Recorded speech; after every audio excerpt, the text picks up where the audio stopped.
രാഷ്ട്രീയം എന്തോ നമുക്കറിയാം. ED നോട്ടീസ് പേടിച്ചാണ് സാബും ജേക്കബ് BJPയിലേക്ക് ചേർന്നതെന്നുള്ള തരത്തിലുള്ള ചില അഭ്യൂഹങ്ങളും പരാമർശങ്ങളും ഒക്കെ ഉണ്ടായിരുന്നു. അദ്ദേഹം അതിനെ പൂർണ്ണമായും തള്ളുന്നുമുണ്ട്. അങ്ങനെയല്ല, പാർട്ടി പ്രവർത്തകർ എല്ലാവരും തന്നെ ഒന്നിച്ചിരുന്ന് ആലോചിച്ചെടുത്ത തീരുമാനമാണ് ഈ BJPയിൽ NDAയിലുള്ള പ്രവേശനമെന്നാണ് സാബും ജേക്കബ് പറയുന്നത്. എന്തായാലും അദ്ദേഹവും ഇന്ന് പ്രധാനമന്ത്രിക്കൊപ്പം വേദിയിലുണ്ടാകും. വരുന്ന തെരഞ്ഞെടുപ്പിൽ 2020 എത്ര സീറ്റുകളിൽ മത്സരിക്കും? സാബും ജേക്കബ് മത്സരിക്കില്ല എന്ന് പറയുന്നു. അത് അവസാന നിമിഷം മാറുമോ? എത്ര സീറ്റ് 2020ക്ക് നൽകാൻ കഴിയും? ഇതെല്ലാം നമ്മൾ ഉറ്റുനോക്കുന്ന കാര്യമാണ്. പ്രവർത്തകർ എന്തായാലും വന്നുകൊണ്ടിരിക്കുകയാണ്. നമ്മൾ ഇതേ ദൃശ്യങ്ങൾ കാണാം. ബസ്സുകൾ ഇങ്ങനെ ഓരോന്നായിട്ട് വന്നുകൊണ്ടിരിക്കുകയാണ്. ഇപ്പൊ വന്നിരിക്കുന്ന ബസ് അത് ലൈൻ ബസ് അല്ല. ഇത് മുഴുവൻ ഈ പരിപാടിക്കെത്തിയ പാർട്ടി പ്രവർത്തകരോ അല്ലെങ്കിൽ NDAയുടെ പ്രവർത്തകരോ മാത്രം ഉൾക്കൊള്ളിച്ചുള്ള ബസ്സുകളാണ് എന്നാണ് മനസ്സിലാക്കുന്നത്. എന്തായാലും അല്പസമയത്തിനുള്ളിൽ തന്നെ ഈ എറണാകുളം നഗരം ഈ പ്രധാനമന്ത്രിയെ കാണുന്നതിന് വേണ്ടി തയ്യാറെടുത്തു കഴിഞ്ഞു. പ്രവർത്തകരെല്ലാം തന്നെ അണിനിരക്കും. 1,00,000-ഓളം പേരെ ഉൾക്കൊള്ളിച്ചുകൊണ്ടുള്ള ഒരു റോഡ് ഷോയാണ് അല്ലെങ്കിൽ ഒരു പരിപാടി തന്നെയാണ് NDA BJP ഇത്തവണ ഇവിടെ രൂപീകരിച്ചിരിക്കുന്നത്. അതിന്റെ ദൃശ്യങ്ങളാണ് നമ്മൾ കണ്ടുകൊണ്ടിരിക്കുന്നത്. പോലീസ് സുരക്ഷ വലിയ ശക്തമായി തന്നെയുണ്ട്. ഗതാഗത നിയന്ത്രണമുണ്ട്. ഇന്നലെ തന്നെ മോദി പ്രധാനമന്ത്രി വരുന്നതിനോടനുബന്ധിച്ചുള്ള ട്രയൽ റണ്ണും അടക്കം ഇവിടെ നടത്തുകയും ചെയ്തിരുന്നു. അങ്ങനെ പഴുതടച്ച ഒരു സുരക്ഷ, പ്രത്യേകിച്ച് നമുക്കറിയാം യുദ്ധ സാഹചര്യം കൂടി നിലനിൽക്കുന്നതിനാൽ അല്പം കൂടി പ്രധാനമന്ത്രിയുടെ സുരക്ഷ ശക്തമാക്കിയിരിക്കുകയാണ്. മാധ്യമപ്രവർത്തകർക്കടക്കം അകത്തേക്ക് പ്രവേശിക്കുന്നതിൽ കൃത്യമായിട്ടുള്ള മാനദണ്ഡങ്ങളും പാലിക്കുന്നുണ്ട്. അങ്ങനെ ഇവിടെ പാർട്ടി തൊപ്പികളൊക്കെ വിതരണം ചെയ്യുന്ന ആളുകളുണ്ട്. BJPയുടെ തൊപ്പിയൊക്കെ വിതരണം ചെയ്യുന്നുണ്ട്. നല്ല വെയിലാണ്. പ്രവർത്തകർക്ക് തൊപ്പി വെക്കുന്നതിന് വേണ്ടിയിട്ടുള്ള സാധനങ്ങൾ ചേട്ടാ ചേട്ടൻ വിൽക്കാൻ വേണ്ടി അതിനിടയിൽ ഇത്തരം ചില കാഴ്ചകൾ നോക്കിയുണ്ട്. അപ്പോൾ ഒരുപാട് പേർ ബലൂണുകളൊക്കെയായി സജീവമായി ഇപ്പോൾ പ്രവർത്തകരെ പരമാവധി നമുക്കറിയാം കലൂർ സ്റ്റേഡിയം എന്ന് പറഞ്ഞാൽ ആ പ്രധാന കവാടത്തിൽ അവിടെ തിങ്ങി നിറഞ്ഞ് എത്തി പ്രവർത്തകർ നിൽക്കുന്ന സാഹചര്യത്തിൽ ഇവിടെ ഗതാഗത നിയന്ത്രണം ഉണ്ടെങ്കിൽ പോലും പ്രധാനമന്ത്രി എത്തും മുമ്പ് തന്നെ എല്ലാവരെയും ഉള്ളിലേക്ക് പ്രവേശിപ്പിക്കേണ്ടതുണ്ട്. അത്തരമൊരു സാഹചര്യം കൂടി മുന്നിൽ കണ്ടുള്ള പ്രവർത്തനം പുരോഗമിക്കുന്നു. കിഴക്കമ്പലം മുഴുവൻ ഇങ്ങോട്ടേക്ക് ഒഴുകിയെത്തി സംശയിക്കുന്നുണ്ട്. എൽദോന്റെ ആൾക്കാരെയൊക്കെ കണ്ടു തോന്നുന്നല്ലേ? എന്റെ ഒരുപാട് ആൾക്കാരെ കാണാൻ സാധിച്ചിട്ടുണ്ട്. ഈ 2020 പ്രവർത്തകരായിട്ടുള്ള ഒരുപാട് പേർ. എന്റെ പഞ്ചായത്ത് മഴവന്നൂർ പഞ്ചായത്താണ്. ഈ മഴവന്നൂർ പഞ്ചായത്ത് നമുക്കറിയാം ഇത്തവണയല്ല കഴിഞ്ഞ തവണ 2020 ആയിരുന്നു അധികാരത്തിൽ. അപ്പോൾ 2020 അധികാരം നേടിയ പഞ്ചായത്തുകളിൽ ആദ്യമായി അധികാരം നേടിയ പഞ്ചായത്തുകൾ ഒന്നാണ്. അപ്പോൾ അവിടെ നിന്നും ഒരുപാട് ബസ്സുകൾ ഇതുപോലെ എത്തുന്നതായി ശ്രദ്ധയിൽപ്പെടുന്നുണ്ട്. അപ്പോൾ അവിടെ നിന്നൊക്കെ ഒരുപാട് പേരുണ്ട് എന്നാണ് മനസ്സിലാക്കുന്നത്. ഇത്തവണയും വലിയ മുന്നേറ്റം 2020 ഉണ്ടാക്കാൻ സാധിക്കുമെന്നാണ് സാബും പ്രവർത്തകരെ കൊണ്ട് അതെ. നമ്മളിവിടെ വന്നപ്പോൾ ഏറ്റവും കൂടുതൽ കാണുന്നത് 2020 പ്രവർത്തകർ തന്നെയാണ്. അവരൊക്കെ വലിയ ആവേശത്തിലാണ്. നേരത്തെ തന്നെ ഈ ഒരു പ്രവേശനം വേണമായിരുന്നു എന്നാണ് അവരുടെയൊക്കെ അഭിപ്രായം. എന്തായാലും വലിയ പദ്ധതികളാണ് ഇന്ന് കേരളം കാത്തിരിക്കുന്നത്.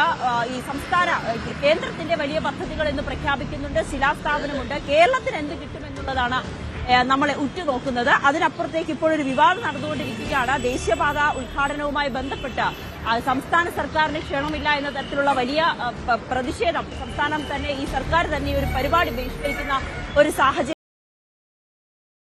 കലൂർ സ്റ്റേഡിയത്തിൽ നടത്തുന്നത്. മറ്റൊന്ന് മറൈൻ ഡ്രൈവിലും എത്തും. അദ്ദേഹം 11:30 ഏതാനും നിമിഷങ്ങൾ മാത്രമാണ് അദ്ദേഹം കൊച്ചിയിലേക്ക് എത്താനുള്ളത്. ആദ്യ പരിപാടി മറൈൻ ഡ്രൈവ്, അതിനുശേഷമാണ് കലൂരിലേക്ക് വരുന്നത്. ഇവിടെ റോഡ് ഷോ ഉണ്ട്. റോഡ് ഷോയ്ക്ക് വേണ്ടിയിട്ടുള്ള തയ്യാറെടുപ്പുകൾ ഓപ്പൺ വാഹനം വരെ തുറന്ന വാഹനത്തിൽ അദ്ദേഹം പ്രവർത്തകരെ അഭിസംബോധന ചെയ്തുകൊണ്ടായിരിക്കും ഉള്ളിലേക്ക് കടക്കുക. അവിടെ വെച്ച് NDAയുടെ പരിപാടിയിൽ വെച്ചായിരിക്കും സംസ്ഥാന സർക്കാരിനെയും പ്രതിപക്ഷത്തിനെയും UDFനെയും വിമർശിച്ചുകൊണ്ടുള്ള ഒരു പ്രസംഗമാണ് നമ്മൾ പ്രതീക്ഷിക്കുന്നത്. എന്തായിരിക്കും പ്രധാനമന്ത്രി അവരോട് പറയുക? എന്തൊക്കെ പ്രശ്നങ്ങളായിരിക്കും പ്രധാനമന്ത്രി ഉന്നയിക്കുക എന്നുള്ളതുണ്ട്. അതോടൊപ്പം തന്നെ കേരളത്തിൽ ഏതൊക്കെ പദ്ധതികൾ നമ്മൾ പ്രതീക്ഷിക്കുന്നുണ്ട്? ഈ രണ്ട് കാര്യങ്ങളാണ് പ്രധാനമന്ത്രിയുടെ ഇവിടുത്തെ പരിപാടിയിലേക്ക് വരുമ്പോൾ നമ്മൾ ഉറ്റുനോക്കുന്നത്. നവമി, എനിക്ക് തോന്നുന്നു അതായത് അവിടെയാണ് പദ്ധതി പ്രഖ്യാപനം നടക്കുന്ന വേദി. അതായത് ഈ സ്റ്റേഡിയത്തിന്റെ പ്രധാന കവാടത്തിന്റെ വലതുവശത്തും ഇടതുവശത്തുമായിട്ടാണ് പദ്ധതി പ്രഖ്യാപനം. അവിടെ തൊട്ടിപ്പുറ ഇവിടെ ഇതാ NDAയുടെ പരിപാടി നടക്കുന്ന വേദി.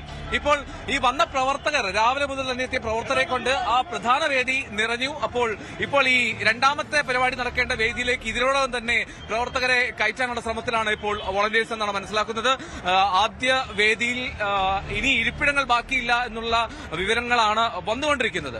അത് ഫുള്ളായി എന്ന് മനസ്സിലാക്കുന്നു. അപ്പോൾ ഇപ്പോൾ രണ്ടാമത്തെ വേദിയിലേക്ക്, അതായത് NDAയുടെ വേദിയിലേക്ക് പ്രധാനമന്ത്രി രണ്ടാമതെത്തുന്ന വേദിയിലേക്ക് ഇപ്പോൾ പ്രവർത്തകരെ ഒന്നൊന്നായി കയറ്റിക്കൊണ്ടിരിക്കുന്ന ദൃശ്യങ്ങൾ കാണുന്നത്. സുരക്ഷാ പരിശോധനയ്ക്ക് ശേഷം ആ സ്കാനറുകൾക്കുള്ളിലൂടെ അവർ കടന്ന് ഉള്ളിലേക്ക് പോകുന്നു. എന്താണെങ്കിലും BJPയുടെ പ്രഖ്യാപനം, NDAയുടെ പ്രഖ്യാപനം 25,000-നും 50,000-നും ഇടയിൽ പ്രവർത്തകർ എത്തുമെന്നുള്ളതാണ്. ഒരുപക്ഷെ അത് സാധൂകരിക്കും വിധത്തിലാണ് ഇപ്പോൾ രാവിലെ ഈ സമയം കൊണ്ട് തന്നെ 10:40 സമയം. ഈ സമയം കൊണ്ട് തന്നെ ആ ഒരു തരത്തിൽ ആ വേദി നിറഞ്ഞു കഴിഞ്ഞു എന്നുള്ളതാണ് അതിൽ എടുത്തു പറയേണ്ടത്. ഒരുപക്ഷെ 50,000-മോ ഒക്കെ NDA പ്രവർത്തകരെ നമുക്ക് ഈ വേദിയിൽ കാണാനുള്ള സാഹചര്യമുണ്ട് എന്നാണ് മനസ്സിലാക്കാൻ. കാരണം ഓരോ ബസ്സുകൾ പലയിടങ്ങളിലായി വന്നിറങ്ങിക്കൊണ്ടിരിക്കുകയാണ്. പലയിടങ്ങളിലുള്ള പ്രവർത്തകർ ഇപ്പോൾ ഇതാ കൊച്ചിയിലെ ജവഹർലാൽ നെഹ്റു സ്റ്റേഡിയത്തിലേക്ക് എത്തിക്കൊണ്ടിരിക്കുന്നു. ഒരുപക്ഷെ ഇത് എവിടെ നിന്നാണ് ഇവർ വരുന്നതെന്ന് അറിയില്ല. എന്താണെങ്കിലും പലയിടങ്ങളിൽ എത്തിക്കൊണ്ടിരിക്കുന്നു. എവിടെന്നാണ് ഈ ബസ് എവിടെന്നാ വരുന്നത്? കുന്നത്താട് വാഴക്കുളം. ഓക്കെ. അപ്പൊ കുന്നത്താട് നിന്നാണ് അത് വരുന്നത്. വാഴക്കുളത്ത് നിന്നുള്ള വാഹനമാണ് വരുന്നത്. ഇതുപോലെ ഓരോ ബസ്സുകൾ ഒന്നൊന്നായി വരുന്നു. ഇനി പ്രധാനമന്ത്രിയെ സ്വീകരിക്കാനായി തെയ്യം കലാകാരന്മാർ, അതിനു മുമ്പ് നേരത്തെ നമ്മൾ കണ്ടു കാവടി ചെയ്യുന്ന കലാകാരന്മാരൊക്കെ ഈ ജവഹർലാൽ നെഹ്റു സ്റ്റേഡിയത്തിലേക്ക് എത്തുന്നു. ഇത് ഒന്നൊന്നായി എത്തിക്കൊണ്ടിരിക്കുകയാണ്. ഏറ്റവും ഊഷ്മളമായിട്ടുള്ള സ്വീകരണം ഒരുക്കാൻ പരമാവധി ശ്രമിക്കുന്നുണ്ട് അവിടെ പ്രധാനമന്ത്രിക്ക്. കാരണം അത്ര വളരെ പ്രാധാന്യം നൽകുന്ന ഒരു വേദിയെ തന്നെ ഇതിനെ NDA കണക്കാക്കുന്നു എന്നുകൂടി അതിൽ എടുത്തു പറയണം. 2020 പാർട്ടിയുടെ സാന്നിധ്യം വളരെ ശ്രദ്ധേയമായി കാണാൻ കഴിയുന്നുണ്ട്. ഒരുപാട് പ്രവർത്തകരെയാണ് 2020ക്ക് ഈ വേദിയിലേക്ക് എത്തിക്കാൻ കഴിയുന്നത്. അങ്ങനെ അത്തരത്തിൽ വലിയ ഒരു ഒഴുക്ക് ഈ കവാടത്തിലേക്ക് വരുന്നുണ്ട് എന്നുള്ള കാര്യത്തിൽ യാതൊരു സംശയവുമില്ല. പ്രവർത്തകരെ വളരെ സുരക്ഷാ പരിശോധനകൾക്ക് ശേഷമാണ്. നേരത്തെ രാവിലെ നവമിയും ഡാനി പോളും ആജ്ഞയുമൊക്കെ സൂചിപ്പിച്ചതുപോലെ ഇന്നോളമില്ലാത്ത തരത്തിലുള്ള സുരക്ഷാ ക്രമീകരണങ്ങൾ, സംവിധാനങ്ങൾ ഒരുക്കിയിട്ടുണ്ട്. ഈ പരിപാടിയുടെ ഭാഗമായിട്ട് പ്രധാനമന്ത്രിയുടെ വരവിന്റെ ഭാഗമായി അത്തരത്തിൽ എല്ലാ ക്രമീകരണങ്ങളും സജ്ജമാക്കിയിട്ടുണ്ട്. നഗരത്തിൽ ഉടനീളം ഗതാഗത നിയന്ത്രണങ്ങളുണ്ട്. അതായത് ഇന്നത്തെ പകൽ ഏതാണ്ട് കൊച്ചി സ്തംഭിക്കും.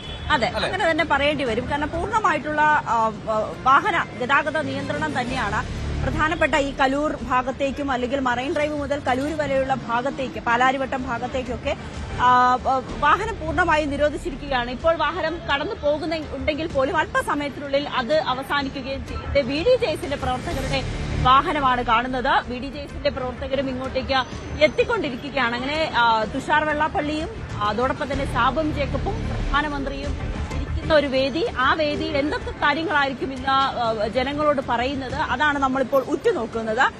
എന്തൊരു നമ്മൾ പ്രധാനമന്ത്രിയുടെ പദ്ധതികൾ, ഇന്ന് കേന്ദ്ര സർക്കാരിന്റെ പദ്ധതികൾ ഏതൊക്കെയാണെന്ന് അതും കൂടി നമുക്കൊന്ന് മെൻഷൻ ചെയ്യേണ്ടി വരും.